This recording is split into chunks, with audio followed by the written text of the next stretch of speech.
Hi, ഇന്ന് നമ്മൾ പഠിക്കാൻ പോകുന്നത് രണ്ട് പ്രധാനപ്പെട്ട പ്രയോഗങ്ങളാണ്. ഈ രണ്ട് പ്രയോഗങ്ങളുടെയും വ്യത്യാസങ്ങളാണ്.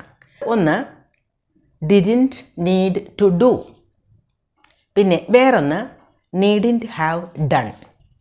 ഈ രണ്ട് പ്രയോഗങ്ങളും തമ്മിൽ വളരെ സാമ്യം ഉണ്ട്. വളരെ സിമിലർ സിറ്റുവേഷൻസിൽ നമുക്ക് ഉപയോഗിക്കാം എന്ന് ചില ആളുകൾക്കെങ്കിലും ഒരു ധാരണയുണ്ട്. പക്ഷേ അത് ശരിയല്ല. ഇത് രണ്ടും തമ്മിൽ വളരെയധികം വ്യത്യാസമുണ്ട്, ഇതിൻ്റെ ഉപയോഗത്തിലും അതുപോലെ ഇതിൻ്റെ മീനിങ്ങിലും. അപ്പോൾ നമുക്ക് അത് നോക്കാം.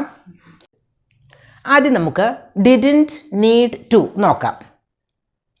I didn't need to do എന്ന് പറഞ്ഞാൽ അതിനർത്ഥം ഒരു കാര്യം ചെയ്യേണ്ട ആവശ്യം വന്നില്ല, അതുകൊണ്ട് ചെയ്തില്ല എന്നാണ് മീനിങ്. ഒരു എക്സാമ്പിൾ പറയാം. വല്ലാതെ മഴ പെയ്യുന്നു, അതുകൊണ്ട് തന്നെ എനിക്ക് നനയ്ക്കേണ്ടി വന്നില്ല. വല്ലാതെ മഴ പെയ്യുമ്പോൾ നനയ്ക്കേണ്ട ആവശ്യമുണ്ടോ? ഇല്ല, അത് ആവശ്യമില്ലാത്തത് കൊണ്ട് ചെയ്തില്ല. I didn't need to water the plants. അതിന് കാരണം എന്താ? It started raining heavily. ഇന്നലെ എനിക്ക് ഹോളിഡേ ആയിരുന്നു, എനിക്ക് നേരത്തെ എണീക്കേണ്ട ആവശ്യം ഇല്ലായിരുന്നു, അതുകൊണ്ട് ഞാൻ എണീറ്റില്ല. I didn't need to wake up early. കാരണം എനിക്ക് ഹോളിഡേ ആയിരുന്നു, അപ്പോൾ ഹോളിഡേ ആവുമ്പോൾ നേരത്തെ എണീക്കേണ്ട ആവശ്യമില്ല, അതുകൊണ്ട് ഞാൻ ചെയ്തില്ല. I didn't need to wake up early. ഇപ്പോൾ രണ്ട് സെൻറ്റൻസിലും ശ്രദ്ധിക്കുക. I didn't need to water the plants. Water, didn't need to water, അവിടെ വേർബിൻ്റെ ഫസ്റ്റ് ഫോമാണ് ഉപയോഗിച്ചത്. വാട്ടർ എന്നുള്ളത് base form of the verb ആണ്, നനയ്ക്കുക. അതുപോലെ തന്നെ നെക്സ്റ്റ് സെൻറ്റൻസ് എണീറ്റില്ല. I didn't need to wake up. Wake up എന്നത് ഉണരുക, അതും base form of the verb ആണ്, V1 ഫോം. അപ്പോൾ ഡിഡ്ന്റ് നീഡ് ടു കഴിഞ്ഞിട്ട് ഉപയോഗിക്കേണ്ടത് base form of the verb ആണ്. ഇനി നമുക്ക് നീഡിൻറ്റ് ഹാവ് ഡൺ എന്നത് നോക്കാം. ഐ നീഡിൻറ്റ് ഹാവ് ഡൺ എന്ന് പറഞ്ഞാൽ അതിനർത്ഥം ചെയ്യേണ്ട ആവശ്യം ഉണ്ടായിരുന്നില്ല, പക്ഷെ ചെയ്തു പോയി.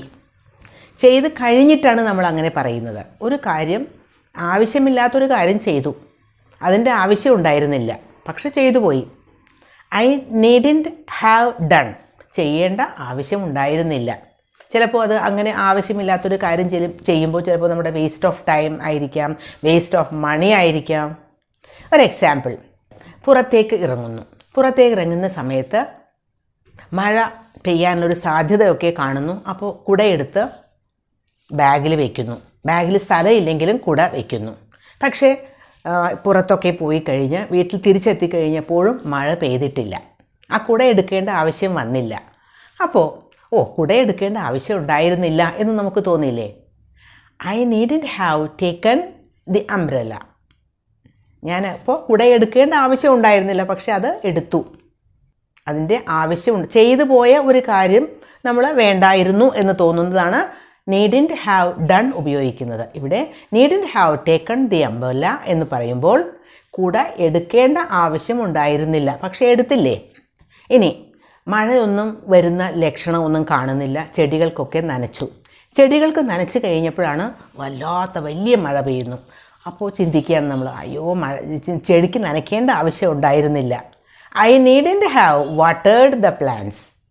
ശ്രദ്ധിക്കുക, നീഡിൻറ്റ് ഹാവ് വാട്ടേർഡ് എന്നാണ് ഉപയോഗിച്ചത്.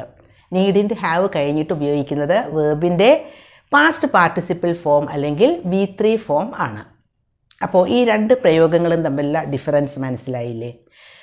ഡിഡ്ന്റ് നീഡ് ടു എന്ന് ഉപയോഗിക്കുന്നത് ആവശ്യം വന്നില്ല, അതുകൊണ്ട് ചെയ്തില്ല എന്നാണ്. അതേസമയം നീഡിൻറ്റ് ഹാവ് ഡൺ എന്ന് പറയുമ്പോൾ നീഡിൻറ്റ് ഹാവ് ഉപയോഗിക്കുന്നത് ചെയ്തു പോയ ഒരു കാര്യത്തിനെ പറ്റി വേണ്ടായിരുന്നു എന്ന് തോന്നുന്നതാണ്.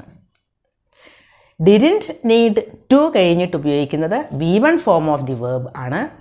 അതേസമയം നീഡിൻറ്റ് ഹാവ് എന്ന് കഴിഞ്ഞിട്ട് ഉപയോഗിക്കുന്നത് V3 form of the verb ആണ്. Didn't need to water, needn't have watered. Didn't need to take umbrella, needn't have taken the umbrella. Didn't need to wake up, needn't have woken up. Woken up എന്നത് past participle form of the verb ആണ്. അപ്പോൾ ഈ രണ്ട് പ്രയോഗങ്ങളും തമ്മിൽ അതിൻ്റെ മീനിങ്ങിലും അത് നമ്മൾ ഉപയോഗിക്കുന്ന ആ ഒരു സിറ്റുവേഷനിലും വ്യത്യാസം ആണ് എന്ന് മനസ്സിലായല്ലോ.